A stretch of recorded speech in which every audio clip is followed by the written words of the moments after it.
I bought my cabin to get away from people like her, HOA Karen, as the neighbors called her. The type of person who thinks their clipboard gives them authority over the world. She wasn't officially the HOA president, but she ran the neighborhood like her personal fiefdom, barking orders, writing fines, and snooping where she didn't belong. The cabin wasn't even part of their HOA. That's what made this whole story so ridiculous. I'm Mark, 42, a former SWAT team leader turned security consultant. After 20 years on the force, I'd saved enough to buy a small, peaceful cabin by the lake, a secluded spot where I could fish, train, and enjoy some silence. The cabin sat just outside the Lake Pine Estates HOA boundary. The HOA maintained the private road that led to the lake, but my property was technically independent, listed as non-member private land since 1979. Still, that didn't stop HOA Karen. The violation letter. About 2 months after moving in, I got my first taste of her nonsense. A bright orange envelope was taped to my gate, stamped, HOA compliance notice. Greater than, unapproved exterior modifications, it read. Failure to maintain property appearance consistent with community standards. Immediate remediation required. I nearly laughed. The modifications were my solar panels and my steel security gate, both installed before I even bought the place. I drove over to the HOA office, a prefab building near the subdivision entrance. Inside, I found Karen, mid-50s, platinum blonde hair, oversized sunglasses perched on her head, wearing a blouse that screamed, corporate boss, even though this was a volunteer gig. Can I help you? She asked without looking up. Yes, I said, setting the notice on her desk. You put this on my gate. That property isn't under your HOA. She glanced at the paper, then at me, pursing her lips. All homes that use the Lake Pine access road are subject to HOA guidelines. Not mine, I replied evenly. Check the county plat maps. She scoffed. We'll see about that, and that's when I knew, this woman was going to be trouble. The harassment escalates. Over the next few weeks, she escalated. First, she sent me reminder notices about landscaping and non-compliant fencing. Then, I found one of her so-called inspectors parked on the shoulder outside my gate, taking pictures. When I confronted him, he mumbled something about documenting potential violations and sped off. I sent a cease and desist letter through my attorney. Karen ignored it. Then came the final straw. I came home one afternoon to find my padlock cut open, a brand new master lock, snapped clean through. The gate hung open slightly, and I could see tire tracks in the dirt driveway leading up to my cabin. Someone had been inside, and I already knew who. The setup. I checked my security cameras. Sure enough, footage from earlier that morning showed Karen and 2 men in safety vests marching up the driveway, clipboard in hand. They peered in my windows, walked around my deck, and even opened my tool shed. I could hear her voice on the recording, loud and entitled. Greater than, he can't just ignore HOA orders. This property is disgusting. I'm documenting everything. That was it. She had broken and entered. The sheriff's office confirmed what I already knew: trespassing, destruction of property, and possibly breaking and entering. They promised to send someone, but with limited rural patrols, I wasn't holding my breath. That's when I decided to handle it my own way. You see, while I might have retired from SWAT, my training facility, a converted portion of the cabin, was still operational. I occasionally hosted tactical training exercises for local law enforcement teams. And by sheer coincidence, or fate, the local sheriff's SWAT unit had scheduled a scenario training at my cabin that following Saturday. Perfect timing. Karen's inspection day. Saturday morning rolled around, crisp air and the smell of pine in the wind. Inside the cabin, the SWAT guys were gearing up, training rifles, body armor, comms. We were about to run a hostage extraction drill. Then, like clockwork, my motion alert pinged. Someone was approaching the gate. I checked the feed. There she was, Karen again, this time with the same 2 inspectors. Only now, she carried a bolt cutter. Unbelievable, muttered Deputy Harris, one of the SWAT team members. I nodded. Guess she didn't get the message. We watched as she snapped the padlock, again, and pushed through the gate. She gestured dramatically at my cameras. Greater than, he can't record us.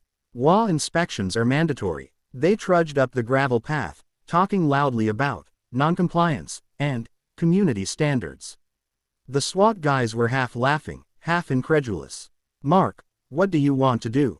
Harris asked. Nothing yet, I said, smiling. Let's see how deep the rabbit hole goes. The confrontation. Karen reached the porch and knocked on my cabin door, 3 sharp raps. Mr. Lawson, she shouted. This is the Homeowners Association. We're conducting a compliance inspection. I stayed silent. She turned to one of her inspectors. Take pictures of everything. The gate, the windows, the solar panels. I want evidence. They started walking around my deck. That's when the door swung open. And out stepped 8 men in tactical gear, rifles up, helmets gleaming, black vests marked, Sheriff SWAT. Karen froze. Hands where we can see them, barked Harris, his voice booming. The inspectors dropped their cameras immediately, stammering apologies. Karen, on the other hand, puffed herself up indignantly. This is harassment. I'm conducting an official inspection. Harris lowered his rifle slightly, recognizing the absurdity. Ma'am, you just committed breaking and entering on a private property. I most certainly did not. This cabin is under HOA jurisdiction.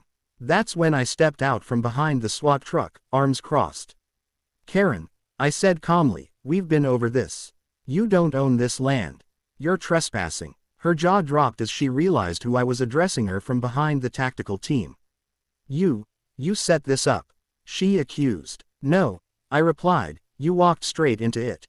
The fallout. The deputies took statements, confirmed the footage, and within an hour, Karen was in the back of a patrol car, still ranting about illegal military exercises and citizens' rights.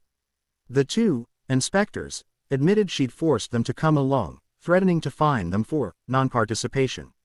They got off with warnings. Karen, however, faced trespassing, vandalism, and property damage charges. But the best part came a week later.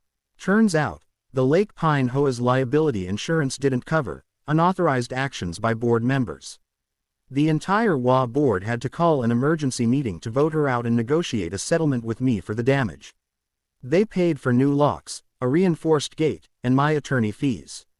And Karen, she got banned from holding any HOA position in the county. Epilogue. The knock at my door. 3 months later, I was sitting on my porch one evening when I heard a vehicle pull up. A county SUV.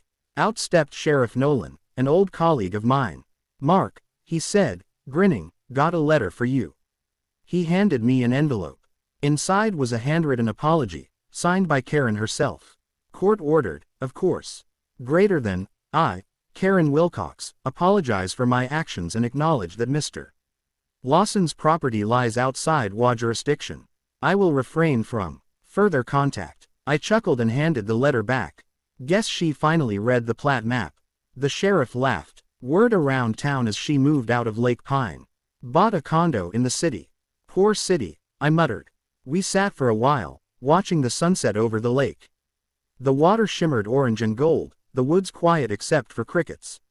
For the first time since I bought the cabin, I finally felt peace. But the story didn't quite end there. A few months later, I got a call from an HOA lawyer, not from Lake Pine, but from a nearby development, Evergreen Bluffs. Apparently, Karen had joined their civic committee and was already stirring trouble.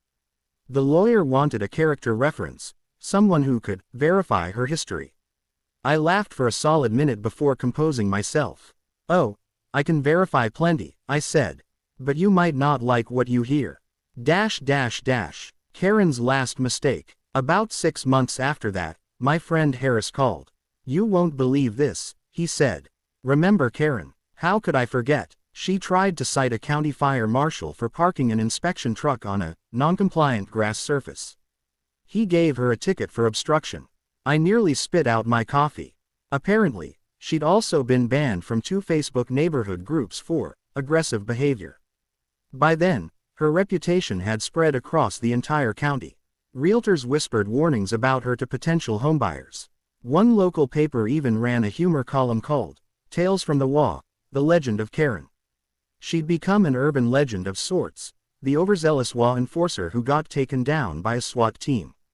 Back at the cabin, I didn't see her again after that. Life at the lake returned to quiet normalcy. The woods reclaimed the edges of my driveway. Deer came out at dawn again. Sometimes, when I sip my coffee on the porch, I glance at the repaired gate and the new heavy-duty lock. A reminder that peace needs protecting. My neighbors, those not part of the HOA, still laugh about the incident. They even printed a small wooden sign for my fence. Greater than, SWAT training area, HOA trespassers will be educated. It's half joke, half warning. Every now and then, a delivery driver or camper asks about the story, and I tell them the short version. Greater than, and HOA lady thought she ran the world. Turns out, she walked into a SWAT drill instead. They always laugh, shaking their heads. And I always smile, because for me, it wasn't just about revenge, it was about boundaries. People like Karen don't understand that ownership doesn't mean authority. You can't bully your way onto someone's land, no matter how many bylaws you print or committees you form. The woods, the water, the quiet, they belong to those who respect them. Not to those who crave control. The moral, in the end, Karen taught the whole county a valuable lesson. You can't enforce power where it doesn't exist. Her obsession with control blinded her to the simple truth that not everyone wants to live under someone else's thumb. As for me, I still host the occasional tactical session at the cabin.